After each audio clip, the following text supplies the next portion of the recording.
Allah ya Aziz ya Wakil, masih panjang jalan yang harus kami tempuh, masih besar tantangan. Detik-detik Taruna Akmil nyaris pingsan saat upacara HUT ke-80 RI di Istana. Rekannya sigap menopang. Upacara peringatan detik-detik proklamasi dalam rangka HUT ke-80 RI digelar di Istana Merdeka, Jakarta pada Minggu, 17 Agustus 2025. Dalam siaran YouTube Sekretariat Presiden, cuaca di Jakarta saat itu tampak panas terik. Meski begitu, seluruh peserta upacara mengikuti seluruh rangkaian acara dengan hikmat dan antusias. Saat Menteri Agama Nasaruddin Umar membacakan doa penutup, terlihat ada seorang taruna Akademi Militer, Akmil, yang hampir pingsan.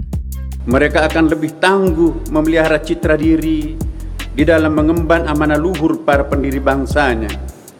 Ya Allah, ya Aziz, ya Wakil, masih panjang jalan yang harus kami tempuh, masih besar tantangan yang kami harus. Tubuhnya gemetar seperti tak kuat berdiri di tengah cuaca panas. Beruntung, taruna yang ada di sampingnya dengan sigap memegang taruna yang hampir pingsan tersebut. Download Tribun X sekarang, menghadirkan lokal menjadi Indonesia.